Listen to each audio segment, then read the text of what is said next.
Paz do Senhor, aqui é o professor Jonatas. Bem-vindo e bem-vinda a mais uma aula aqui no nosso canal. Vamos dar continuidade ao nosso estudo bíblico no livro do Gênesis, na história dos patriarcas Abraão, Isaque e Jacó.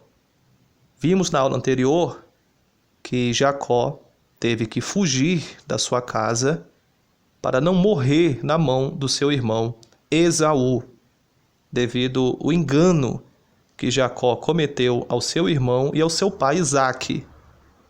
E pela recomendação dos seus pais, Jacó teve que fugir da sua cidade em direção a Padã-Arã. Veja comigo esse texto no capítulo 28, versículo 5 do Gênesis.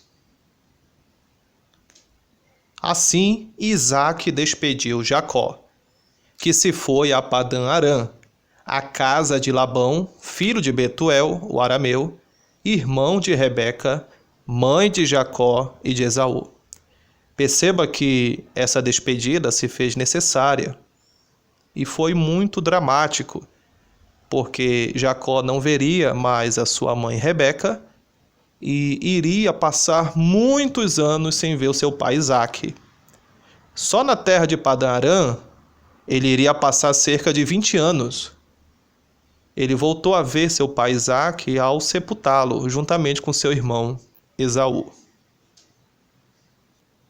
E nessa fuga, que seria uma distância de cerca de 900 quilômetros, a partir de Berseba até a cidade de Harã, Jacó precisou repousar, se preparar fisicamente para fazer esta viagem longa, e ele parou numa pequena cidade chamada Luz para repousar. Leia comigo essa referência, Gênesis capítulo 28, versículo 19.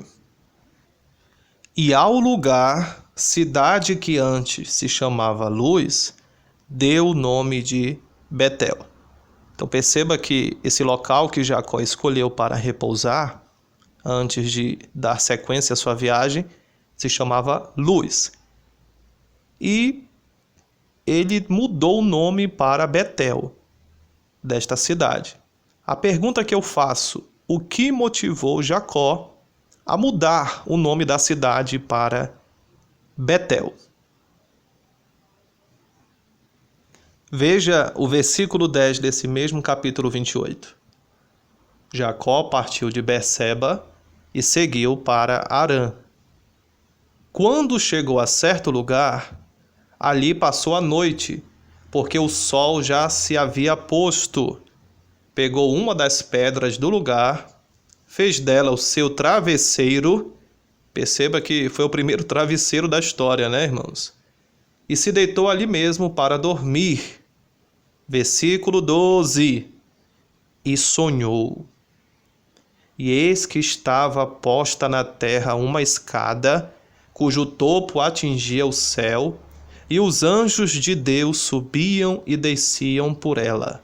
E eis que o Senhor estava perto dele. E lhe disse: Eu sou o Senhor, Deus de Abraão seu pai, e Deus de Isaque. Então ele muda o nome da cidade, que se chamava Luz, para Betel, porque Betel significa a casa de Deus. E nessa cidade ele teve um sonho, uma revelação. Aqui foi a primeira experiência que Jacó teve com o Senhor. Esse sonho, na verdade, essa revelação ao patriarca Jacó é muito significativa, é muito dramática. Aqui estava iniciando uma nova etapa na história de Jacó. Uma etapa que ele estaria agora fora da casa do pai, rumo a Padã-Arã. E nesse sonho eu quero destacar alguns elementos: a escada, os anjos, o Senhor, a terra, as promessas, o voto. Nesse sonho ele viu uma escada que estava posta na terra e que ligava o seu topo no céu. O que isso significa para nós? É que há uma comunhão entre a terra e o céu. Nós temos acesso ao céu Nós temos acesso à presença de Deus. Ele viu anjos subindo e descendo por essa escada. Anjos simbolizam a proteção, a segurança. A Bíblia diz que o anjo do Senhor, ele acampa ao redor daqueles que o temem e o livra. A presença de anjos aponta para a nossa proteção, para a nossa segurança. E também a presença do Senhor. O próprio Deus disse para Jacó: eu sou o Deus de Abraão, seu pai, e o Deus de Isaque. E nesse sonho, nós vamos ver o Senhor fazendo promessas para o patriarca Jacó. Leia comigo, por gentileza. Versículo 13. E eis que o Senhor estava perto dele e lhe disse: eu sou o Senhor, Deus de Abraão, seu pai, e Deus de Isaque. A terra em que agora você está deitado, eu a darei a você e à sua descendência. A sua descendência será como o pó da terra. Você se estenderá para o oeste e para o leste, para o norte e para o sul. Em você e na sua descendência serão benditas todas as famílias da terra. Eis que eu estou com você e o guardarei por onde quer que você for.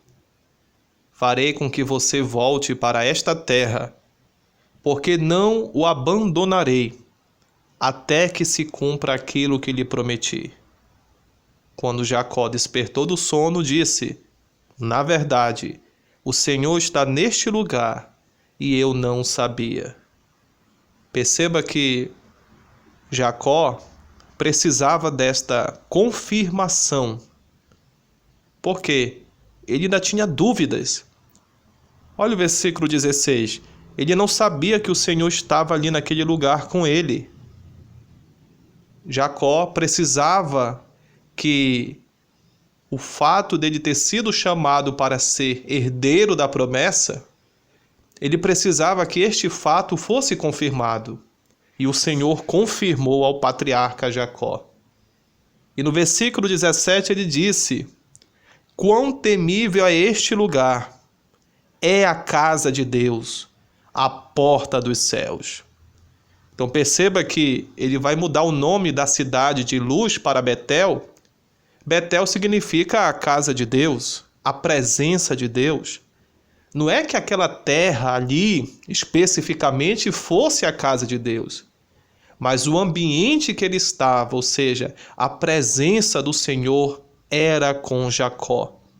Deus estava confirmando ali, naquele sonho, a bênção que Isaque deu a Jacó, transformando ele no terceiro patriarca, no herdeiro da promessa. E o que nós podemos aprender com esse sonho do patriarca Jacó, irmãos? É que aquele que está em Betel, aquele que está na casa de Deus, vai ter revelação da parte do Senhor. Tem escada, tem anjos, tem a presença do Senhor, tem a terra, as promessas. Inclusive, Jacó fez um voto com o Senhor. Leia comigo essa referência. No versículo 20, Jacó fez também um voto dizendo: se Deus for comigo e me guardar nesta jornada que empreendo, e me der pão para comer e roupa para vestir, de maneira que eu volte em paz para a casa de meu pai, então o Senhor será o meu Deus, e a pedra que pus como coluna será a casa de Deus, e de tudo que me concederes, certamente te darei o dízimo. Então perceba que Jacó fez um voto com o Senhor. Aqui não era dúvida, aqui não era incerteza, aqui era Jacó demonstrando a sua confiança no Senhor. Pela fé, ele estava partindo em direção a Padã Arã, obedecendo às ordens do seu pai, da sua mãe. E aqui, nesse sonho, o Senhor estava confirmando mais uma vez que Jacó foi o escolhido de Deus para ser o herdeiro da promessa. Se ficarmos em Betel, se permanecermos na casa de Deus, teremos promessas da parte do Senhor. Teremos também a presença do Senhor, teremos a proteção do Senhor, teremos a comunhão com o Senhor. Que possamos sempre permanecer em Betel, na casa de Deus. O salmista, no Salmo 91, disse: aquele que habita no esconderijo do Altíssimo, à sombra do Onipotente descansará. Perceba que ele não disse aquele que vai lá de vez em quando. Não, é aquele que habita, é aquele que está lá, no esconderijo do Altíssimo. Sempre vai poder se esconder na sombra do Onipotente. E Deus é o nosso refúgio, a nossa fortaleza, Ele é o nosso esconderijo. Que Deus nos abençoe.